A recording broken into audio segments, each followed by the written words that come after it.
Welcome back my YouTube channel. അപ്പോൾ ഇന്ന് ഞാനൊരു മുട്ട സ്റ്റൂ ആട്ടോ, എഗ്ഗ് സ്റ്റൂ. അപ്പം മുട്ട ആദ്യം വെളിച്ചെണ്ണയിലിട്ട് പെപ്പറിലിട്ട് ജസ്റ്റ് ഒന്ന് ശാലോ ഫ്രൈ ചെയ്യുക. പിന്നെ ഒരു 6 ഗ്രാമ്പു, ഒരു കഷ്ണം പട്ട, 3 ഏലക്ക ഇത് എണ്ണയിലിട്ട് അതിലേക്ക് ഇഞ്ചി വെളുത്തുള്ളി പച്ചമുളകും ഇട്ട് ഒരു 3 പച്ചമുളക് കേട്ടോ, എരിവിനനുസരിച്ച് കൂട്ടുക. പിന്നെ ഒരു ഉള്ളി ചെറുങ്ങനെ മുറിച്ചിട്ടത് അത് മാളാൻ വേണ്ടിയിട്ട് അല്പം ഉപ്പും ചേർത്ത് കൊടുത്ത് അത് നല്ലോണം മാളിയതിന് ശേഷം ഒരു ഉരുളക്കിഴങ്ങ് ചെറുങ്ങനെ മുറിച്ചിട്ടിട്ട് അതും അതിലേക്ക് ചേർത്ത് കൊടുക്കാം. അതും നല്ലോണം ഇളക്കി മസാലയായി വരുമ്പോൾ നമ്മൾ ഉണ്ടാക്കുക 2 തക്കാളി ചെറുങ്ങനെ മുറിച്ചിട്ട് അതിലിട്ട് കൊടുക്കുക. അപ്പോൾ അതും നല്ലൊരു മസാല പരുവാകുമ്പോൾ നമുക്ക് അതിലേക്ക് 2-ാം പാല് ചേർക്കണം.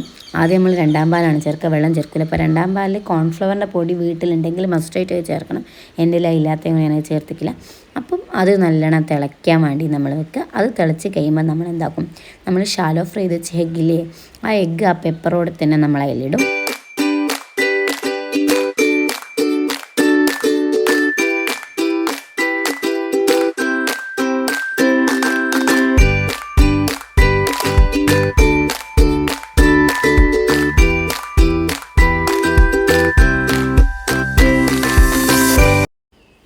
പിന്നെ നമ്മൾ നേരത്തെ കശുവണ്ടി ഒരു 50 ഗ്രാം കശുവണ്ടി പുതിർത്തി വെച്ചിരും, അത് അരച്ച് പേസ്റ്റ് പോലെ ആക്കിയിട്ട് അതും നമ്മളതിൽ ചേർക്കും. അപ്പോൾ കശുവണ്ടിയൊക്കെ എത്ര വേണേൽ ഇടട്ടോ, ടേസ്റ്റിനനുസരിച്ച് എത്ര വേണേൽ ഇടാം.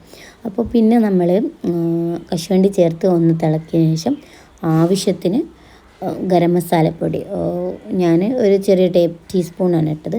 അപ്പോൾ അതും ഇട്ടിട്ട് വേണമെങ്കിൽ ഓപ്ഷനിലാണ് ചീസ്, താല്പര്യമുള്ളവർക്ക് ചീസ് ഇടാം.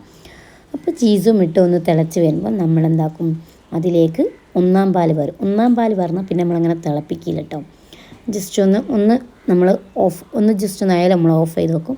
അപ്പോൾ നമ്മൾ എഗ്ഗ് സ്റ്റൂ റെഡി. ഈ വീഡിയോനെ പറ്റി എന്ത് സംശയം ഉണ്ടെങ്കിൽ നിങ്ങൾക്ക് കമൻറ്റ് ചോദിക്കുക, ഞാൻ മറുപടി ഇരുന്നാണ്.